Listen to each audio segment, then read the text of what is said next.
I'm turning it over to Jamie. Hi. Okay. Okay. Hi, everybody. It's really great that everybody's here, and I hope you can see me. I'm out on my back porch, so the lighting's not really great, but I know you can see this, right? You guys Yes. can see this, Hmm. right? Okay. So tonight I am going to be talking about two different things. One is composition, and I think in the whole scheme of things, as far as a drawing or a painting goes, composition is really, really important. Composition is defined as the arrangement of elements within a drawing or a painting that tells your eye where to look. So it tells the viewer, it communicates to the viewer, this is where I want you to look.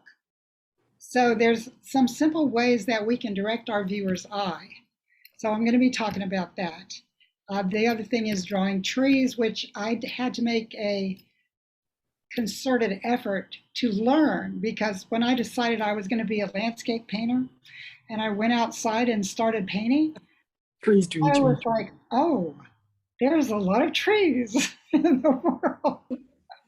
I have to learn to draw them or else move to the desert. So I did a lot of tree studies.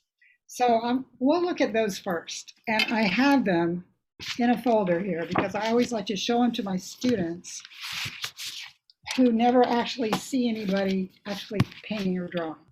Okay, so Watch it. these are just real trees from real places. This is from the park that we'll be going to on Saturday, Forsyth Park. And if you notice this tree, we are looking Which? up into the tree. You didn't start at the bottom, right? Well, here's one thing that you don't want to do. You don't want to start at the bottom of the tree. You got to plan ahead, right? So here's the bottom of the tree, and it goes up, up, up, up, up, up, up, up, up, up, up, up, up, up, up, up, up, up, up. And then by the time it gets up here and something interesting starts to happen, you're out of room on your page, right? So all you have is a trunk. I've seen people do that so many times. So this is showing us that we need to just park ourselves under a tree and look up into the tree and maybe start our painting where something interesting starts to happen in this tree. So this was all trunk as well, all the way down. There's lots of trunk, and then it starts here to get interesting. So looking up is a nice vision of a tree, and you want to see something besides just a pole, right? So this is a magnolia tree, and as you can see, there are only a few leaves that are defined on this tree that are really drawn the way they're supposed to be drawn and the shape that they're supposed to be drawn. And just that much will tell you what kind of tree it is. If you look at those specific shapes of each leaf, you can tell what kind of tree that is. And then you can just suggest in the back that there are more leaves. You definitely don't have to draw every leaf on a tree, which some people sort of try to do, right? Let's look at another one. These are mostly, I think they're all ink and watercolor. Here's another one that was pretty interesting from the bottom. Right at the bottom, it started to get big and fat, so it looks like a place you could sit in there. So there's some ink textures that I've added to it, and also some different watercolor shades so that you can see where the light hits the tree and where there's shadow here as well. So when I'm working on these, I just kind of go back and forth, pen and watercolor, until I'm happy with what's happened. These are, by the way, micron pens that I'm using on these. This is another one from the Savannah Botanical Gardens. You can see that this tree just has a very few leaves on it, but you can tell by the way the trunk grows and the texture of the trunk what sort of tree this is, and the pattern of how the trunk grows out of the ground like that. Here's one that's on, this is, I believe, colored pencil, and another one looking straight up into the tree. And for some of these, there were leaves on the trees, but I just didn't even bother putting them in there because I was so interested in the pattern of the way that the branches and the trunk fit together. These took a while too. I think this one took from 9 a.m. to 10:30. Oh, 11:30. So that's a 2.5 hour drawing. And so pretty detailed. And so you can see I was trying really hard to learn how to draw trees. Here's another one, looking up into the tree. Where's my wine? Did somebody say something? Where's my wine? I heard somebody say, where's my wine? Where's my wine? That was me, sorry. Where's my wine? That's what I want. Yeah, right. This is a local tree. This is the Cummer oak tree that's in the back of the Cummer gallery.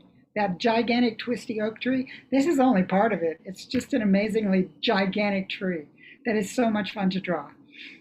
So one thing that you can see on some trees is the way that the trunk twists as it grows.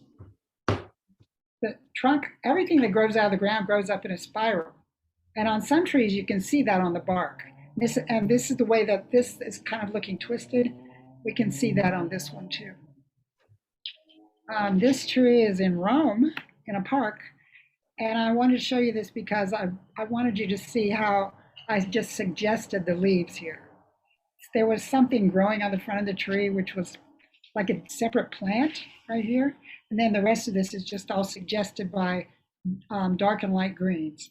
So if you'll squint your eyes when you're looking up into a tree, if you squint your eyes, you can see the darks and lights much more clearly. So all you have to do is just indicate areas of darks and lights and not have to worry about exactly what edge is where. If you squint, you can see values, which is dark and light, so much better than you can with your eyes wide open. Because when you look through your eyelashes, it takes all the detail away. And it helps you to see where the lights are and the darks are much better. So that's why I tell all my students, that's why I have wrinkles, because I'm an artist. Not because I'm old, because I squint a lot. Here's another one. This is in the Target parking lot. It's crepe myrtle tree. And I loved it because it had blue and orange and really beautiful shades on these papery trunks that were kind of peeling off. And that's what I wanted to show in this. So I wanted to show the textures of the peeling bark and just a little bit of blue sky and in the background some of the leaves showing. Here's one that kind of shows scale. So you can say this was also in Rome. It's a little, souvenir shop of something, but you can tell how big this tree is because of the scale of this.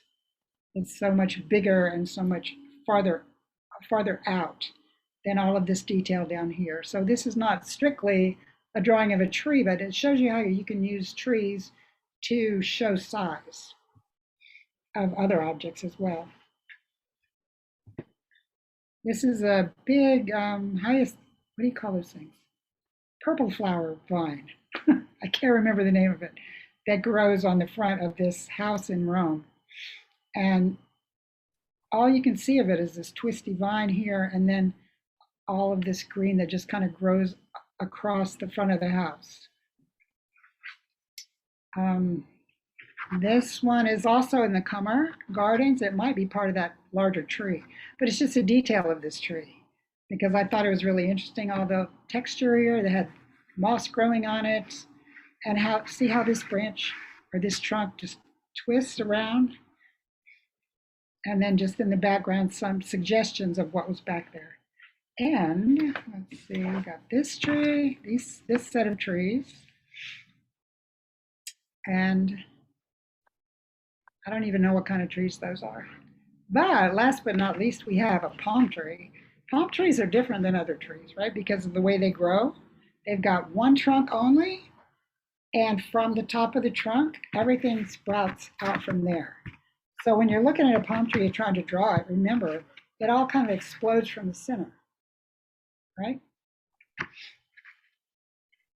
Here's another, let's see what I got here. This one. This is in Forsyth Park in Savannah as well. And trees are not very distinct here, but they just form a background for this fountain that's there. Can you guys hear me okay? Yeah. I always have trouble speaking loud enough. Let's see. Okay, that's enough of those. Now, Hannah, do I need you to help me share my screen? Okay, let me make you host. Okay. While she's doing that, I'm going to show you how not to draw a tree. Okay. In Savannah in particular, and around here too, we have trees that are live oak trees, and their trunks just twist in and out, and they fold back on one another. And when you look at a kind of tree like that, it's very tempting to draw it like this, like with lots of curves. But that ends up looking like a bowl of spaghetti. So, so I'm going to say, this is my rule: no pasta. Trees are not made of pasta, right? Also, trees do not look like this. No lollipops. There's no tree that's straight with a big round ball on the top, right? This is how kids draw trees. I know you guys don't draw trees like this, or you won't after this anyway. Another way people draw trees is they put a trunk like this that looks kind of like a telephone pole, and then they start doing this.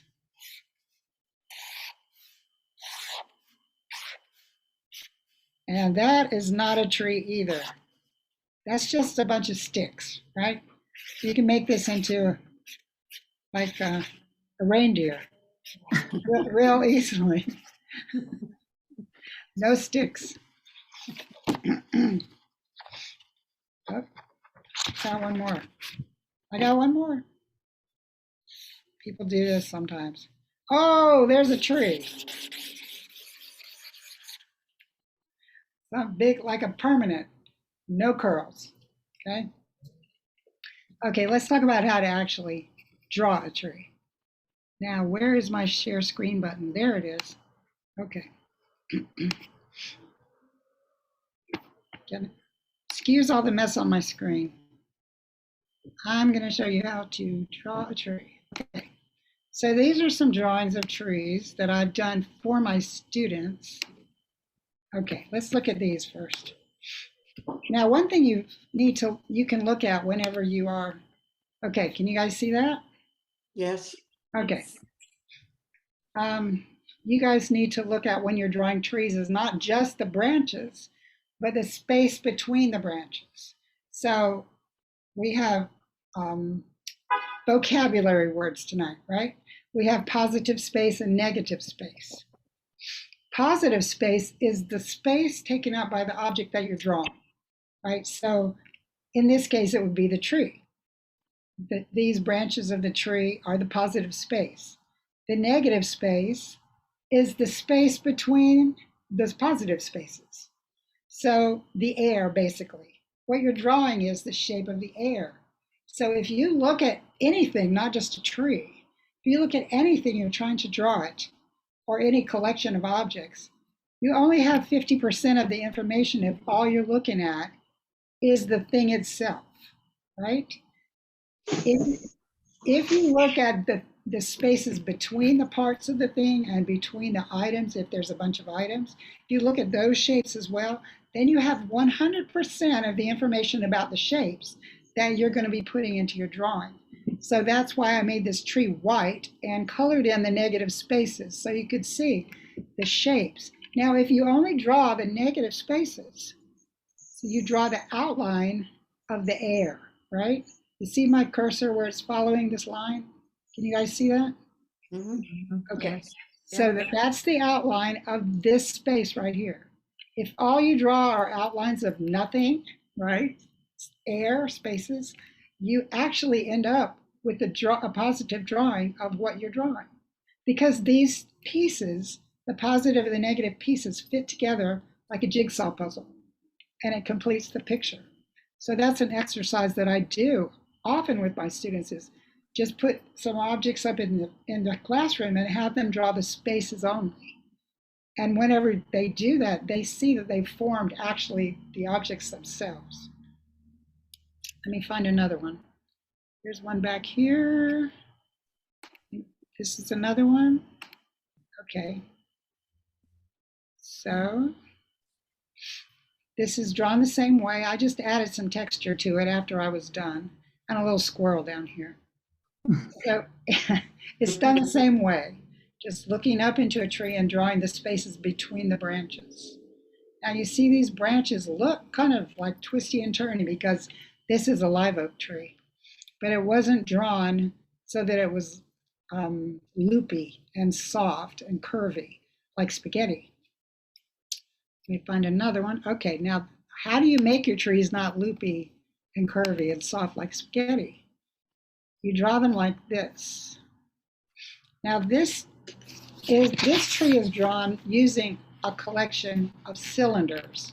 So I assume everybody can draw a cylinder, right? Let's draw one over here. Trees are cylinders, right? Because they're round and they have volume. So you can draw a cylinder like this. Now, if you put your tree together with different cylinders, this is how you want to do it. You want to take note that a tree is bigger at the bottom than it is at the top. It doesn't get wider as it goes up. The trunk gets thinner, and each branch that branches off gets thinner as it goes out. See that? And these little limbs here get thinner, thinner, thinner as they go.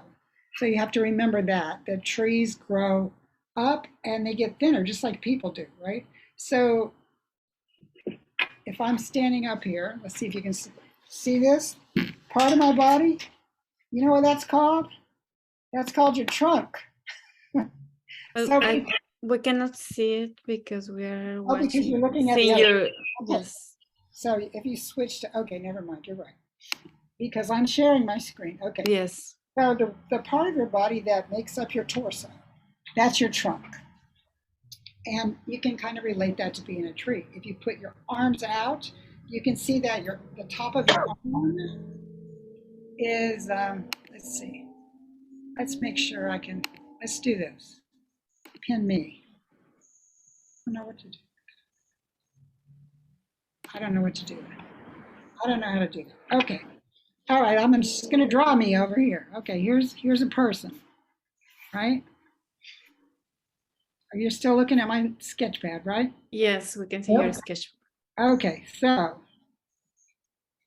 here's a person. Only 4 fingers. Trunk. This is the trunk. Okay, so the trunk is the widest part. And then as you go up, these are the limbs. They're even called limbs, right? So we are trees. Limbs. Okay, so the limb, the part of your arm that's closest to the shoulder is wider than it is at the elbow. Your elbow is thinner than your shoulder, and your wrist is thinner than your shoulder. So this is the widest part. This is wider, this is thinner, and your wrist is even thinner. And then as you go up, your fingers are even thinner, right? So think about that when you're drawing a tree, that we're just like trees. We are just like trees, and trees are like us. So here we go. We're going to draw a cylinder. Cylinders that get smaller as they go up. Let's do that. Do you guys have your sketchbooks? We can do this together. Yes. Okay, I'm doing it in magic marker. You don't have to do it in magic marker. I'm doing it in Sharpie so you guys can see it, right? So here's how we might draw a tree. So let's see. Let's try. We're not going to draw from the bottom of the like on the ground. We're going to start kind of looking up into the tree. So a cylinder that kind of slants in on the sides is a good start. We can attach another cylinder to that, and every time that something on a tree changes direction, that's where you put a new cylinder, right? So it went out this way, and now it's going to come back in this way. Let's say it has a trunk that kind of attaches here as well. And I'm twisting and turning it just by having the cylinders go in different directions. So we get up this way. You guys can make your trees any way you want to make them. Any way you do it, you know that's going to look like a tree because the cylinders will fit together. You can put something on the front of the tree as well, like maybe there's a big another part of the, I don't know what they call it, bough, or another part of the trunk that comes up this way in the front. And it maybe splits off.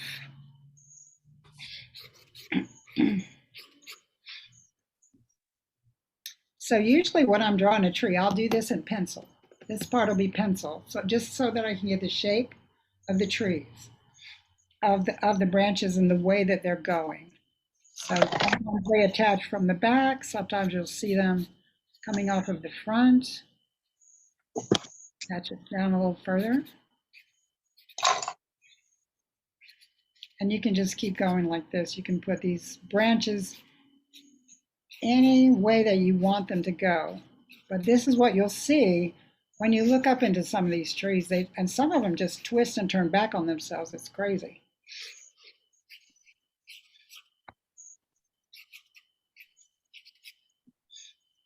Okay. You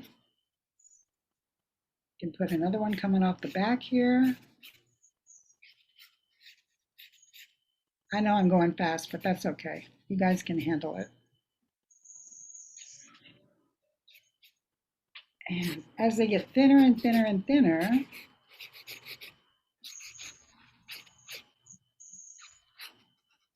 they kind of turn into just sticks, right?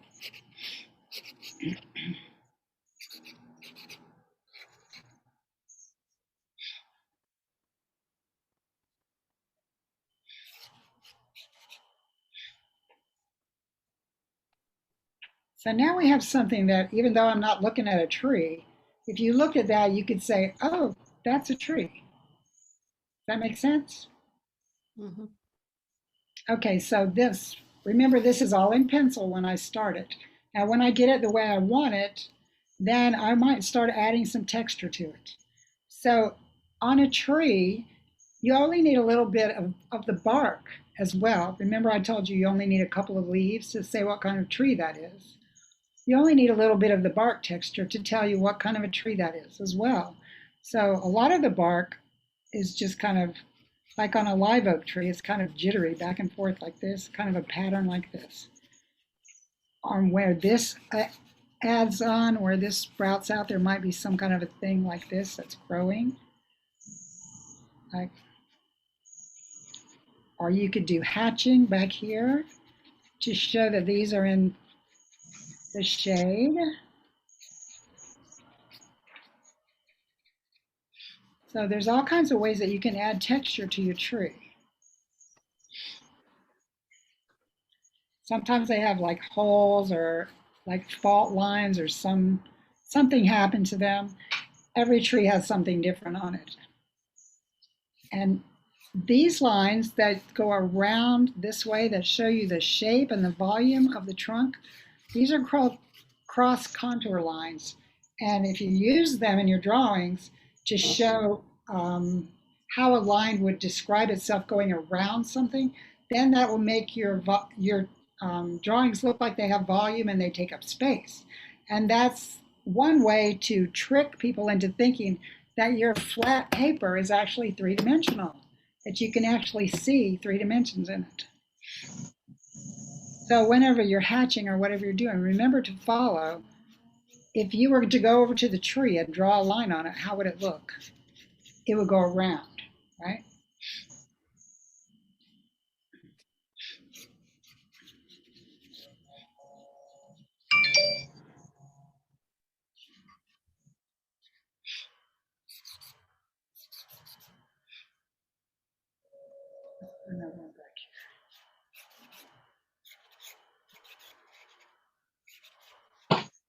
How you guys doing?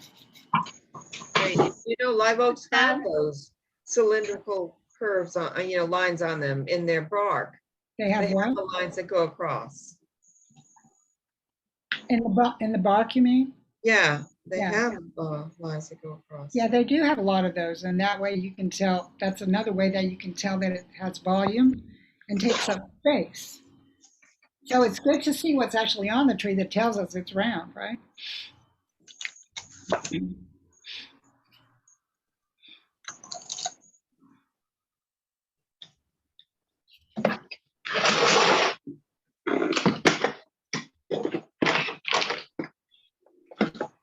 Anybody has a question? Anybody? When you are out side looking at a tree, how do you position yourself in order to be able to look up? I have trouble with my neck. Well, you don't have to really sit right under the tree and like look up. You can back up from the tree, just in a place where you can still see the underneath of it. Right, I'll draw from that position, but what you want to do is just not start from the ground. right. So you won't have any trouble doing that, I don't think. It's not like you have to look straight up into the sky, which I've always thought would be fun to do, but I can't figure out how to keep I myself know, I've above thought my about head. spreading down a blanket and laying on it, but then you'd have to hold your drawing. You have to hold your sketchbook above your head. I know. I've really wanted to do that so many times, and I thought maybe I could take a glass table, but then you'd have to draw on the glass. I don't know. It just hasn't worked for me, but I've always think it looks so pretty to look up into a tree. You could always take a picture of that and draw from that, but that's not the same as being there, right? Right. Let's see. Now I'm trying to not share my screen. Okay, how are you guys doing? Are you drawing this? I can't Yes. see what anybody's Yeah. doing. This Yes. is fun. I like Yeah. this way. Good. This is a good way to look at trees. Rather mesmerizing. It is. It's mesmerizing. Yeah. Trees are kind of daunting to try to draw, I think. Oh, yeah. They really are. A lot of times you don't, I mean, this is just if you're doing a tree study, right? A lot of times you don't have to do a tree this particularly, but if you want to, this is how. But a lot of times you can use this to represent trees. Just a bunch of greens in the background that are like making the fountain what it is. Now, if I had done just a drawing of this fountain without putting these trees in the background, for one thing, it would be almost invisible because this fountain was white. For another thing, you wouldn't be able to tell what context this fountain is in. You wouldn't know if it was in the middle of Las Vegas, in a park, in the desert. Where is this fountain? Just having this green around it shows you where this fountain is. It's among the trees. And then because it has water dribbling down here, see the water? Water. I could leave that white, and it says water, even though I didn't paint water.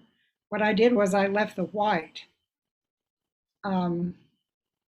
in between the greens so that it looks like water. Just made that wavy line there on both sides.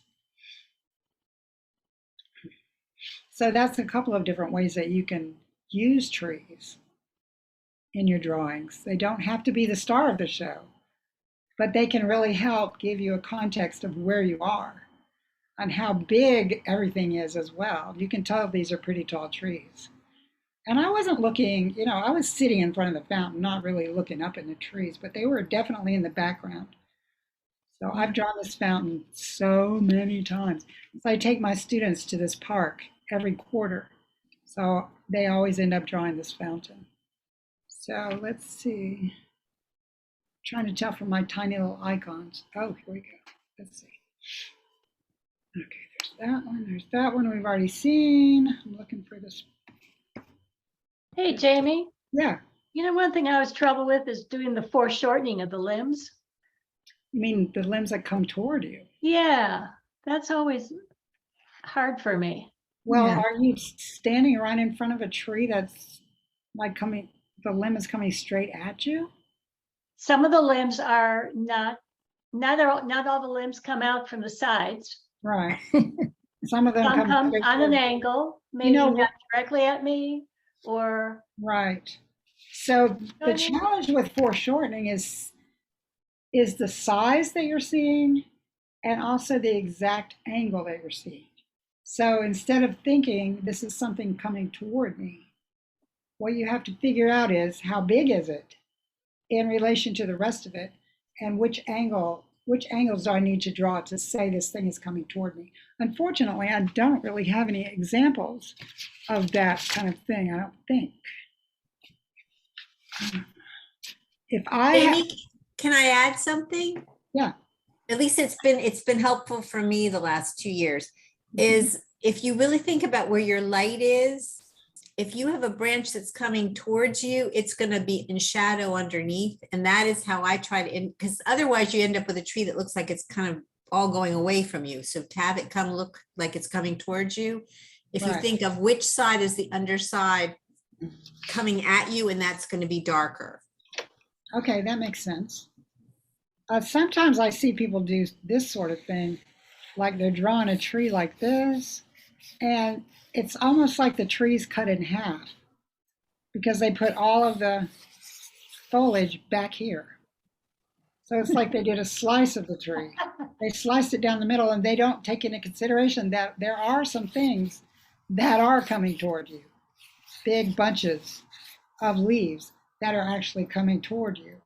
So that's one thing to remember when you're drawing a tree as well.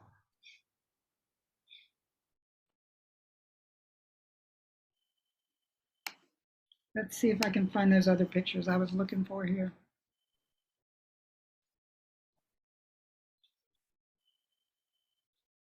I had one up here, I don't know where it went. Talking to myself.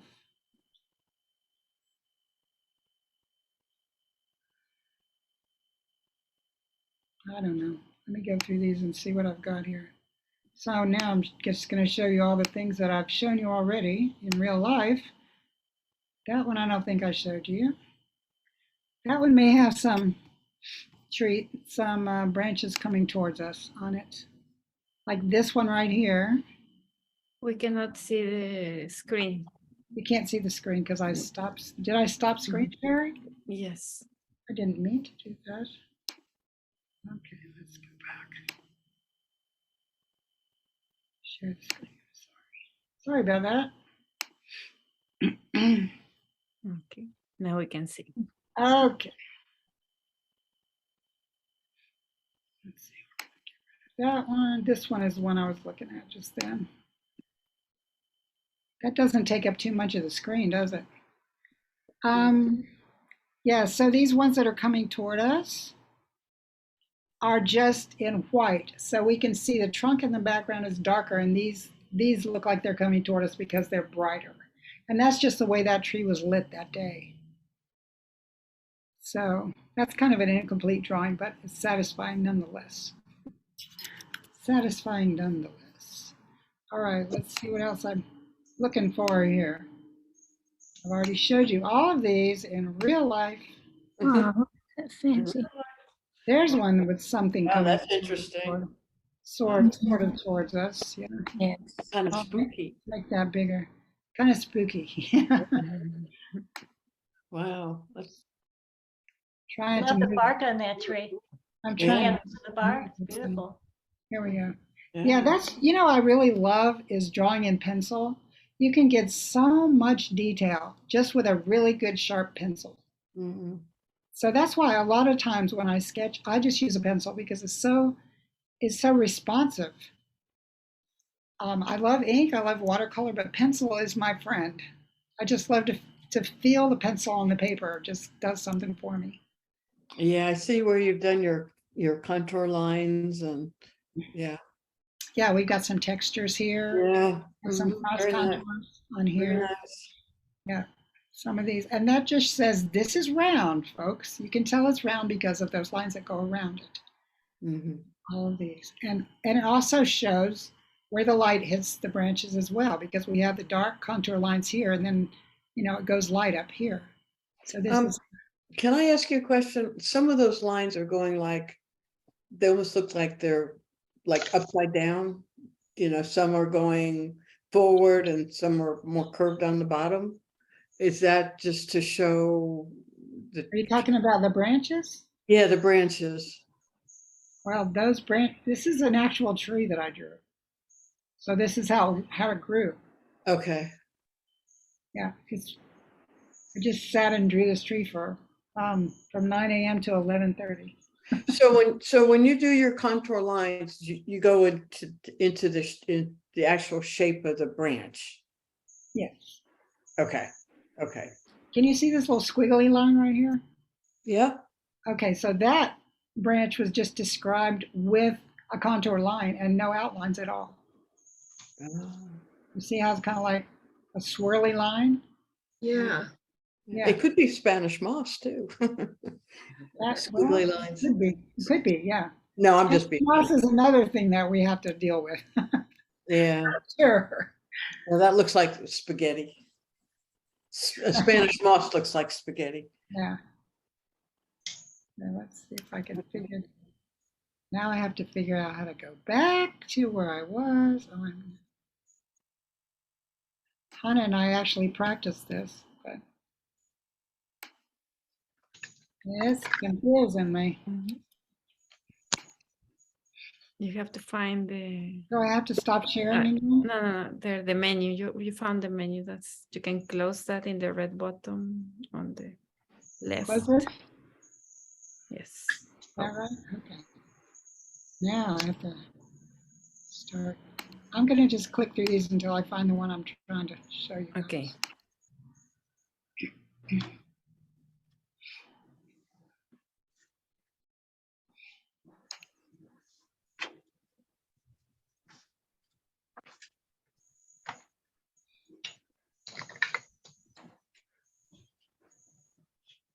So I use a lot of squigglies when I do my leaves. Yeah. Does that take away, do you think, from my trees? Does it take away from it? Yeah, because I like what you're saying about just do a few and that really represent and then obscure the others. And I'm like always worried about that. I put too much detail and I look at that and I go, holy Toledo, why did I do that? You know? Well, we all have our own techniques, right? So, is there In your drawings, the squiggles work though, Lisa, when you're indicating foliage, Yeah.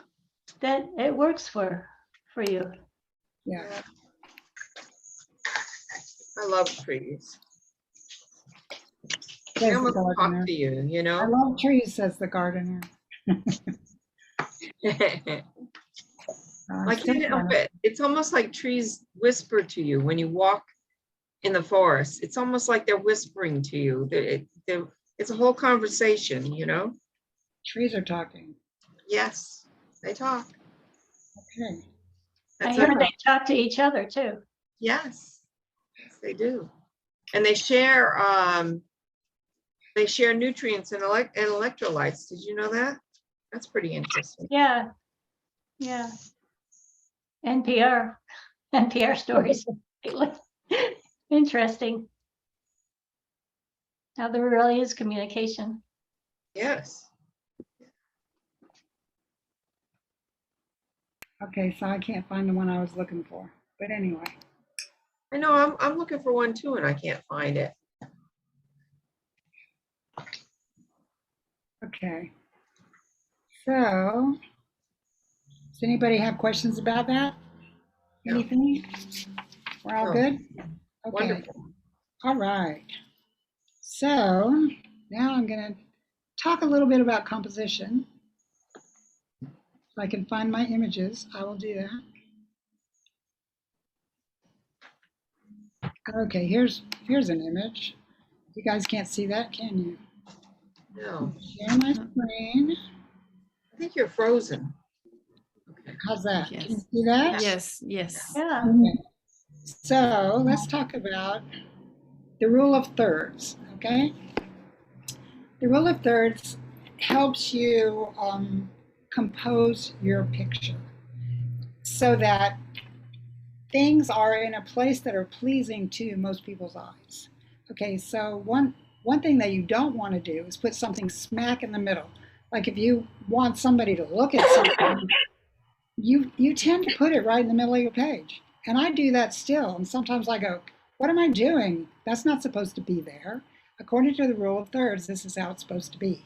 So we have, we're gonna admit Phyllis. Okay, so this is a viewfinder, and I have these plastic viewfinders. You can also just cut a hole in a cardboard or something, you know, to, it has to be sort of the same ratio as your paper or the thing that you're going to be drawing on to make this work. So you just imagine splitting this space up here into 3 sections this way and 3 sections that way, so that you have 9 equal squares or rectangles, whichever way it turns out. So you just look through your viewfinder until you find something that's really interesting to you. The problem with drawing outside sometimes is that there's too much information, right? We've got so many things to look at that we can't fit it all in, or we don't know where to look, and all of a sudden you're just so confused you want to put everything on one page. But what we're trying to do here is like select our view, and the viewfinder really helps you knock out everything on the edges. So this is what a viewfinder looks like if you buy one. So you have to imagine that it's divided this way. Okay, so let's look at a painting. This is a painting that I did. Okay, let me make it bigger. I have to keep moving this bar. Okay, that's not a good place for it. Put it down here. Okay, so let's look at this painting. This is a painting I did at the Arboretum during one of the paint outs. And okay. Let me do this so you can see the whole painting. That better? Yes. Okay. So you don't have to look at yourself while you're looking at the painting. Okay, so this is from the Arboretum, and this, I painted this, and because I don't consciously think of these things sometimes, but they're just part of me because I've done so much drawing and painting in my life. I actually used the rule of thirds on this one while painting it, and let's see if I can find what I'm talking about here. Okay, here we go. So this is how the rule of thirds applies to this painting. So what you want to do is divide your space up like this into thirds, both this way and this way. And then your point of interest, what you want people to look at, should be either on one of the lines, like this tree is right here. Here's another one on this line, and it kind of frames this whole thing right here. So it needs to be on one of the lines or near one of the places that the lines cross each other. So if you had something, maybe this is a still life and you had a face in it, the face, you want people to look at a face. They do look at faces whether you want them to or not. So you don't want to put a face on the very edge of something. So you would put the face on or near the place where these cross, right? So anywhere you want somebody to look should be either on one of these lines. So we have this bridge back here that's going across, which is close to this line. We have these 2 trees that kind of frame that whole look. And then we have a person who's walking across the bridge. And that's kind of close to this line. I mean, if it was perfect, it would be right here, but it's not. So, but I just happened to superimpose the thirds onto my painting and went, look at this, it really worked on that painting. So let me find what else I'm looking for here. Okay, now this is, you might have seen this painting already on Facebook. I think I put it on Facebook. So this is a painting I did in Savannah last month. I was there. And that's the finished painting. So let me see if I can show you how I got there. How did I get there? Okay, let's see. First of all, let's find, thought I had a little, okay, so this is how I started it. This is my blank paper, and I just put that grid on there. See how I drew that on there? Yes, hello? Yes, Yes, yes. yes. I can't see you. I don't know if you're sleeping or what. But anyway, so I have the grid, and I decided to put these things on the rule of thirds. So here's where what I wanted people to see was this big bunch of this rose bush here in the front. So it's right here, not only on this vertical, on the horizontal, and a lot of the roses right around across. I also added this, what do you call this, lamppost, right on that vertical line. And then I have this tree here that's near this group. Now you see I've labeled this. This is another part about composition is you want the viewer to be able to go in, like walk into your drawing. So it's called the eye path where you look, and I actually have a path here. So this path leads right where I want you to look, right here. So you just, when you look at this painting, you're just like, oh, I could walk in here. And where would I end up? I'd end up right here. So that's what your eye will do. So we have the foreground here, the middle ground here, and the background, which would be the trees and the sky back here. If I can find the next step here.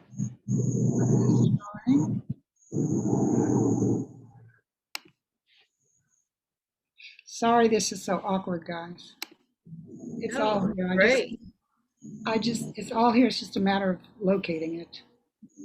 We were trying to make a PowerPoint presentation, but we ran out of time. Sorry about that. But hopefully you guys can see it. All right, let's see. There we go. Okay, now we got them all.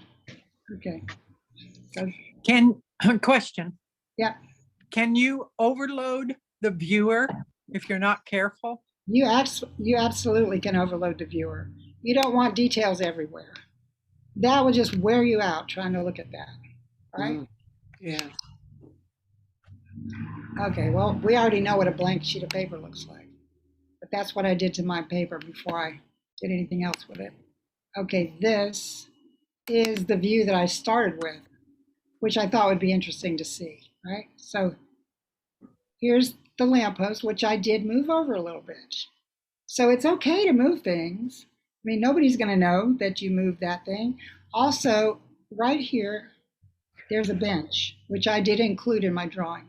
So we have these roses here in the foreground. This is the eye path that goes in. This is the midground, and then the background would be back here, behind the tree. Okay, let's see what else we got here. So, I'm taking potluck here. Okay, there's the finished drawing. Okay. Okay, so here it is with the grid on it. You can see I put this bench here because I wanted the viewer to have a place to sit. I thought it was important to put yourself in this little spot. So let's talk about this. We've got all these roses right here. We've got the eye path going in here. We've got this lamppost. And then we have, I didn't make this as dark as it was. It was very dark back there, but I wanted to be able to see the sky back there. And you can see this tree. I don't know what kind of tree it is. It's probably a live oak. There's a million of those in that park. And I just put some greens in here and then just some suggestions of leaves that we can tell that's a tree. It's kind of a cartoony tree. So let's look at the next thing. And okay, let's look at this one. That didn't get big enough. Can you guys see that okay? Yes. I don't know why they're not all the same size, but they're not. Okay, so the background is back here, the midground is here, and the foreground is here. Why am I talking about that? Because if you want to make something three-dimensional, you want to remember that the things in the foreground, which are the things that are closest to the viewer, are the things that are going to be the most detailed. So I put a lot of detail and a lot of bright colors. So you put bright colors, warm colors, which are orange, yellow, red, those kind of colors, in the foreground, and they'll really pop forward, right? And more detail here as well. Oh, Midtail, okay, I thought she was here, but all right. All right, so the midground here is, there's less detail. So do you see there's bricks here? Did everybody see the bricks? Yes. Okay, so did I draw every brick? No. No. No. If they were in the foreground, I might have drawn them all. But since they're farther away, I wanted them to stay in the background. So I kind of graded out and I made indications of bricks. And this is just done with watercolor. There's no ink on that at all. I just wanted a little texture there so everybody could register bricks. I didn't want you to look at every brick that there is, right?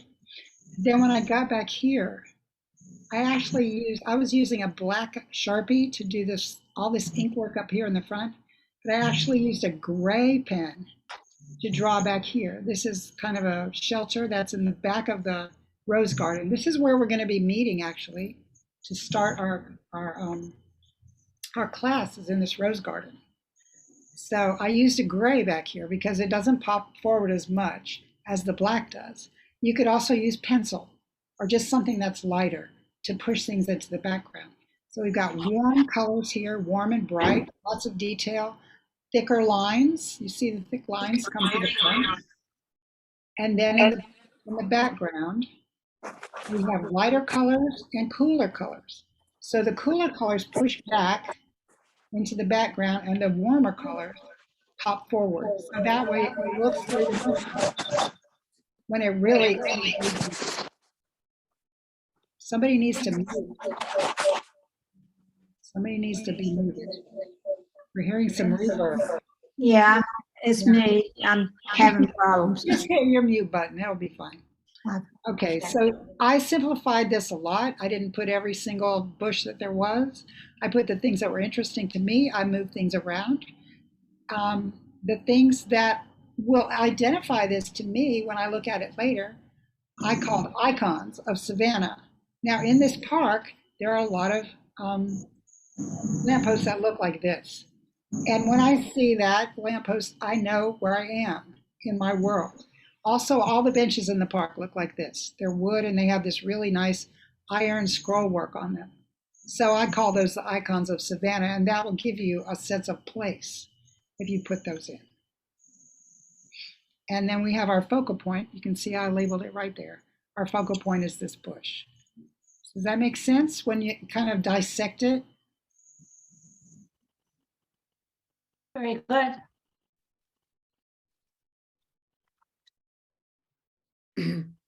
Okay, everybody still there? I can't see You're anybody. still here? Yes. There we go. Yes, Claire. Okay, okay. So I didn't want to mute myself. Let's not do that. Okay. Okay. All right, how's everybody doing? Good. All right. Okay, so does anybody have any questions about anything? Until we get started. Until I start to draw the trees, I'm going, oh. Well, we'll deal with that. We'll deal with that when we get to the tree. Yeah, yeah. Okay, hopefully this was helpful and it kind of gives you something to think about. It was. Thank you very much. Yes. All right. Now somebody else can be the host for a while. How do I stop hosting? Oh, I know. I give it to Hannah. Mm-hmm. Make Hannah the host. Okay. There we go. Thank you.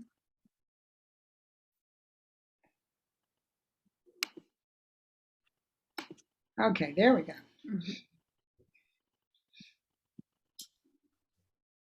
Very good. Were you guys drawing? Yeah, Yes. trying to draw a tree. I just draw this. That is all I ever draw is trees. Oh, that's wonderful. Oh, That's great. Well, that's good. Okay. Here's my tree. Very good. Oh, it's oh. beautiful. Okay. Very beautiful. Yes. I'm gonna speak. Here's mine. Oh, nice, Lisa. I Mhm. love Oh, that's trees. cool. Nice. It's just like a tree. I have 1,000 trees in my yard. You need to do a tree portrait for each one. What? Do a tree portrait for each one. I've done a lot of portraits. Karen, look at that. That's Yeah, that's Oh, cool. Karen, that's great. That's a Thank you. lively tree. Lots of tubes. That's Anybody fun else? doing it that way. I like that idea. It makes it easier. It helps you get the volume Yeah, really. to it, you know? Yeah, it was fun. I've never tried that before. Anybody else have a tree to show us? I have a question. Yes. It's just that, all of our trees generally have foliage on them, a lot of them down here. When you approach a tree, do you do it in pencil, like to get those bare bones before you think about the foliage? Yes. Yes, I Okay. do. I do. And usually I put the foliage like in between the branches, Uh-huh. behind the branches, and sometimes over the branches as well. But Okay. I just use like a watercolor wash to do it. Yeah. And then I can define the edges with, let's see if I can find, with marker or pen, whatever I'm using. If I can find a good example of that. No, I can't actually find a good example of that. So I know there's one in here. This one, we'll use this one. Can you, Yeah. yeah. So this one, see, we know there's a lot of greenery up here. We have a few leaves here that just show us what kind of tree this is, that are kind of on the front of the tree. Well, if the trees are far away, you don't even have to put these kind of things, right? But if you're doing a tree study, then you would want to include just a couple of things that show what kind of tree that is. But like this actually shows where the light hits the trunk, which also gives it volume as well. So that's what I was talking about, squinting. When you look up into a tree and you squint to see where the dark sunlights are, where the light hits the tree and where there's shadow on the tree will help give you volume on all of the parts of the tree. Can you further describe how you mentally go through the bark? It seems like my barks get too much of the typical brown of the, and yours have the changes of Oh, it's you're not talking, are you texture, talking but about the, texture or color? Gray. well, on it's the a little of both. Right. I mean, when I look at it, I see color, Right. but yet when I further look at it, you see, that means the bark texture. Mm-hmm. Well, But whenever I paint color, I always remember that no matter what, I mean, you're not just going to have a brown tree. There's Right. very few trees that are just brown. Even the brown trees have red in them. They have green in them, in the bark and in the trunk. They have all kinds of colors in there. So if you just take out your brown and go, okay, it's brown, that's going to be really boring. But you have to remember that surfaces reflect the colors that are around them as well. So the branches in a tree, for instance, will reflect the sky. So there'll be some blue. They'll reflect the green of the leaves that are there as well. It'll reflect the ground. And whatever's around reflects on every surface, no matter what you're painting. So if you remember that, your colors can be a lot more interesting than just, oh, I know, tree trunks are brown, right? Because they're not all, I mean, they might all be one color, but when you look at them, they reflect the colors. See, this is blue. This is reflecting the color from the sky. There's some green under here that reflects all of this down here. So think about that when you go to draw a tree or any other thing, that it's going to reflect colors from all around it. Every surface is reflective to a certain degree, and I tend to emphasize that even if I don't see it. I put it there anyway because it looks natural and it gives it interest, the surface interest as well. I use marker usually to indicate just a little bit, maybe you can see it better here, just a little bit of texture on these things. And I look and see what's really there. I don't want to put everything that's there because, you just it'd get pretty tedious doing this, right? But underneath here where it's kind of crinkly and cracked, this is where maybe they cut something off or something, right, growth was there. Those kinds of things make a tree look really interesting. So look for those kind of identifying marks on a tree that make it different from all the other trees. And you'll end up with an interesting drawing or painting. looks great, looks simplistic, make it sound simple. It doesn't. So it's practice, I'm sure. You just have to get this in your brain and then just practice it. Yeah. Yeah. You can see I practice trees quite a lot. Now, the other curious thing you did on one of them anyway, and maybe that's the only one you did it on, do you time all your sketches that you do, or is I that just, don't time them all, but I was just being so meticulous on that one drawing that I wanted to know how long I sat there because, okay, because to me, drawing is like meditating.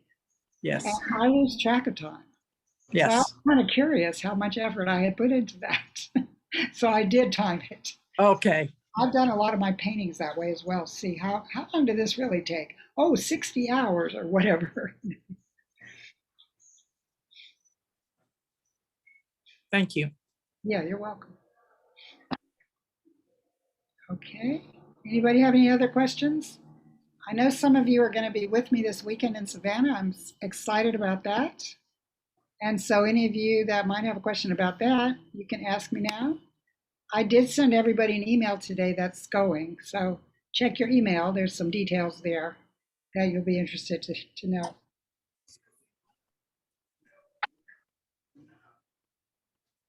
Well, your Okay. your class was full, so I will not be going to Savannah, but maybe next time. Well, we'll do it again. Yeah, that'd be great. That'd be Yeah. great. So thank you. Thank Yeah. you. Yes, you're welcome. Okay, Hannah, this is your meeting now. Okay. Okay, I'm gonna sign off. All right, Barbara, Okay. thank you for coming. Bye, Great thank meeting you. Next Thank time you. I won't have a mouthful of gauze. Let's just, if you have your sketch, let's just put all together to show what we did I'll just do one of these. today. I did one, but you can see my camera is not working. I don't know if you can see their little camera thing there that has the Yeah, line on it. I It's see not, that. What's going on there? Okay, I'm going to take a picture. Just wait a second, please. 1, 2. Whoever has a 3, 1, 2. 1, 2, 3. Nice. That's Ve- cool. Lisa. There's a big Very learning nice. curve. it looks very Halloweeny, Lisa. You Oh, think so? yeah. Halloweeny? Pretty cool. Yeah. It was a Yes. black brush pen, and I said, well, I'm going to try a black brush pen. And I actually use the black brush pen now to do all my bark, and it really does great bark. Bring it with you on this weekend. I'm going to definitely bring it with me. There's some good bark that I did with it. Oh, here. It does really good bark. Doesn't that do good bark? Interesting. Uh-huh. Wow, that's pretty cool. I like that tree. I like trees. It's definitely a tree of its own, not just a generic tree. Yeah, this is I think this is a hickory. Yeah, so it's definitely a hickory. Do they have bark that goes straight up like that? Okay. Yeah. Yeah. It's really pretty interesting, it's just very liney, Call it a night. Is everyone ready? Anybody have anything else? Thank you so much. Good. Nice Thank meeting you, you, Jamie. Thank you, Jamie. Thank you, Jamie. Wonderful. Jamie. Bye. Thank you. Thank Always you. a highlight of the month. See you Okay. soon. Thank Bye. you.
Anything new coming up? Any new places you want to go sketch that we can add to the bunch? On the 23rd, I should be posting this probably tomorrow. We are going to Murray Hill to paint at a brewery and some really cool old shops and things like that. So that's a Sunday, because we have to do a Saturday and Sunday every month. So this will be a Sunday. So And it's the 23rd of when? Of October? October 23rd. Okay. And Lisa, So- where's Murray Hill? I haven't heard of that. Murray. Murray, oh, okay. Murray. I have heard of Murray Hill. Yeah, Murray Hill. So, yeah, so but what is it? The Fish Brewery or which brewery is it? Yes, Fishware Brewery, I think. Fishware? Oh, Yeah. Fishware? Fishware, yes. We Yeah. have connections there, don't we? And somebody's, Yes, Gil. okay. Yeah. And he Is it said, that- Fishware or in Murray Hill? yeah, and she says you get your first beer free. Woohoo! Yeah. Sketching should be Oh, interesting. yeah. This will be our first drink and draw. You can draw. I can get behind that. Oh dear. So- What so time are you also- planning that? I hope that's not early. Well, we'll probably go there. I think we can't go to the brewery before noon, but they have a yoga class behind the brewery. And we might want to draw the people doing yoga, which could be interesting. Or we could just walk in the village first and then go to the brewery at noon. So We're not gonna do yoga. no, we can. I mean, you can draw the yoga people if you want. No, I mean, do the yoga. No, we are not going to be doing the yoga. We're going to be sketching. So I was thinking, because it's cooling down, we might even go at 10 o'clock so that we can, but we'll have to see the weather for that day before I really schedule that. And I think I can see the weather far out now, but just wanted you to know that there's another sketch coming this month. I'm trying to get 2 sketches, one on a Saturday, one on a Sunday. And I'm really going to try and do one during the week now that I have more time and we can find more places. So if you have an idea of someplace to go that we haven't been yet, that you think we'd like to go, tell me now or email me or whatever. I'm still voting for the junkyard. I know. I know. I wanna gotta get a do hold of Hard. Di. That's Di Brewer's junkyard, that we went to. It was pretty cool. But we sketched by her house when we went, and she says now we have to go across, and there's no trees across. So I didn't want to go in the summertime, but it's going to start cooling off. So I'll see when we can go and do that. That's pretty cool. And what about another car show? Are you interested in going another car show and sketch? Yes. I haven't been able to get over to the Porsche place to look to see what they have, but it seemed like that would be nice. That's an indoor thing. Of course, like you said, it's not as hot, but and I'm going to be going tomorrow to Savannah, so I won't be able to go this week because they're only open like Thursday and Friday. So I'm going to have to wait until next week now to even think about trying to go. But I'll still try and check that out and see. The pictures look like they have some really interesting looking old race cars and stuff. So Well, that sounds like fun. I'd like to do that. there is the car museum down St. Augustine on US 1. I've been in it, and it's got a lot of interesting cars in there if you're interested in cars. And it's also an indoor. They do have a couple that are sitting out front, but it's mostly an indoor facility. It's very large and it's brand new. Well, I guess it's a couple of years old, maybe a year or two old now. But if you're interested in cars, they're down there. I think they charge you $10 to get in or something like that. That sounds good. That sounds really good. Another place that is going to be on our agenda sometime this fall or this winter or whatever, we are going into winter, aren't we? Is the NAS Jack's Heritage Park, which is full of airplanes. Hmm. And That'd be nice. some of them are antiques, some of them, most of them are decommissioned. Few of them might still be flying. I was an air traffic controller and I talked to some of these aircraft, not exactly these aircraft, but those, because I was an air traffic controller in '84, so they were still flying back then in ancient Yeah. times. So, but this is, planes are a whole different thing, just like a boat is or a car is. They all have different angles and different, planes to help them lift, and that's pretty interesting, You probably So could go to Craig Airport. You could probably go to the Craig with the, they have more private and commercial planes, but I'm not sure if you can go to a live airport to do it, maybe outside the fence, well, you because- can see a lot. You can see a lot both in St. Augustine and also at Craig, the Jack's X. Uh-huh. And there's one place they used to fly over.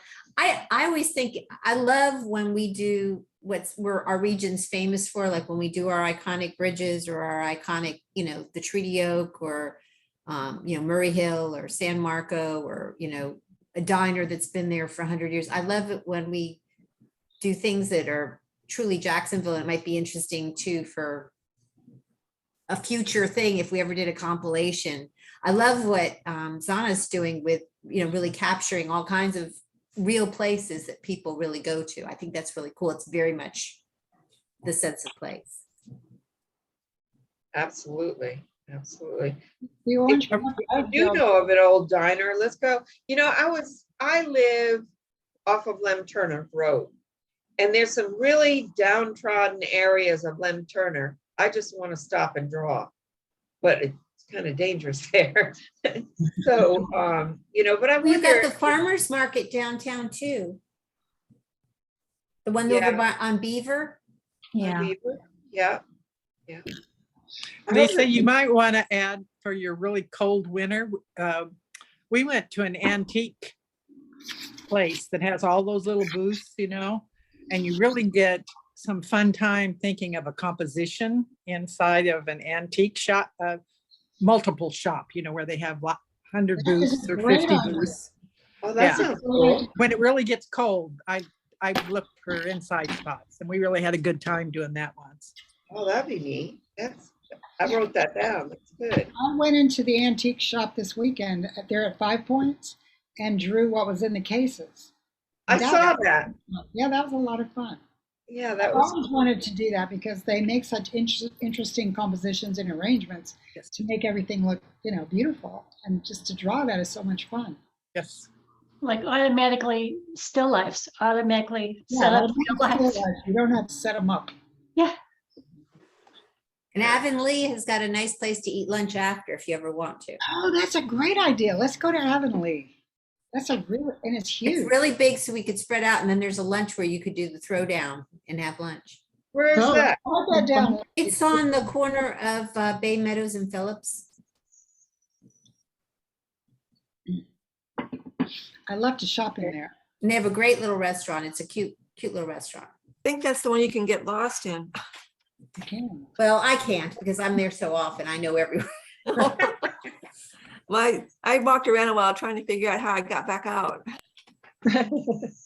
I've only been there once, so I would be totally lost, maybe twice. Deb, I love your oil pastels. They are just knocked me out. They're gorgeous. I'm having such fun with them. I can't believe I haven't discovered them until so recently, I don't have any oil pastels. My grandmother left me the soft pastels, so I've never tried them. So I thought about it, but I have been so all over the board with different mediums that I have to say, no, stop, don't do it. Well, I had tried them before and I wasn't and I think it was, I just had the wrong ones, but then I tried some of these ones that Gary Garrett has been using and it made such a huge difference, that I suddenly said, oh, these are fabulous, That's cool. What type are they? Well, the ones he started out with that I started out with is Mungyo, and they're really good. And then I start with those, and then on top of those for accents and I'll use Sennelier and Paul Rubens. And I like the Senneliers, but that you can't leave them out in the heat. Yeah, but They none of will them are melt. really expensive either, which is kind of nice either. So it's not a huge financial outlay either. They have the Sennelier at Jerry's. Yeah, they have. You can get them there relatively cheaply. And what I also love is at Jerry's, they have open stock on the Mungyo white and black. Because I find, I'll buy a set, but I'll use the white and black up and then I'm done. But here I can buy them open stock at Jerry's. Well, that's good. That's good. You have a Jerry's up there? On South Side. Yeah. Yeah. I'll make my trip up there quicker. Yeah. Although I need nothing. No Well, it's kidding. like a candy store. Yeah. I went there needing nothing and came out with like 2 or 3 bags full of stuff, Oh my. They have really great frames there. Really good. Good price on them. They have either plastic and they have some with glass if you do pastel. So, it's really good. And they frame for you if you want or not. They'll And cut cheaper out. if you're a member there too. Yes. Save Yeah. money, say 10% off, I guess it is. Membership is what, like $25 a year, but believe me, I more than made up for that just in my first. Yeah. It's worth it to me. Yeah. Yeah. It works really good. Very good. Did And I y'all went know? over. Go I ahead. went over. I'm sorry. I went over to Ready Arts and I like Jerry's better. Well, they just aren't keeping the same inventory that they used to have. Ready Arts has really gotten a lot thinner on their inventory. There's just not as much there. Ready Arts is having a big open house Saturday with Their demos customer and appreciation everything. day. Yeah, 10:30 to 6, I think. They have giveaways and classes and stuff like that, but I'll be out of town, so. It will be in Savannah. Yeah, I'll be in Savannah. I think my favorite store around is the Ponte Vedra Beach art store. That is the best. I love That's that nice. store. That's a great store too, yeah. Yeah. If I've Jamie, never I know so that, I much. think, Jamie, there's a Blick in Charleston. Is there a Blick in Savannah too? There's a book in Savannah, and there's also the SCAD bookstore, which is 4 floors of art supplies. Yeah, I mean, that might be Can worth anybody it for you go? guys in itself. Everybody can go. It's called Ex Libris. Where is that? It's on Martin Luther King. Do they Can have we like go? a catalog to order from? You can go. You can go online and look at the stuff. Yeah, they have all kinds of school supplies as well, but there's so much art supplies. And Blick is right downtown. You're probably going to go right past it anyway. Right, Blick is right on Broughton Street, and Broughton Street actually hits Martin Luther King, so they're within a half a mile of each other. So if you're going to Savannah, try to go to one of those stores. Well, I'll have to look it up. But what was the name of the store? Ex Libris. Ex Libris. Ex Libris. LIBRIST. I think it's the Latin variation. Yeah. EX is one word, EX, and then LIBRIS. Yeah. You Like a know, book or Jamie, something. the other thing that I loved about Savannah, and I'm hoping it's still there, I haven't been up to Savannah probably in 3 years. There were some wonderful old print shops, like they have the antique prints and lithographs. Yeah. And those were very interesting for people that are urban sketchers because basically the design is very similar. I don't know if they still have those really nice old manuscript, or I don't know, whatever you call it, old lithograph engraving shops. Oh, I don't know either. There was one, I can't remember. If I find it, I'll send it to you. Just if people have downtime or in the evening they want to check out stuff, that might be a fun thing to do. Oh, that'd be cool. Yeah, I'd like to know about where those are.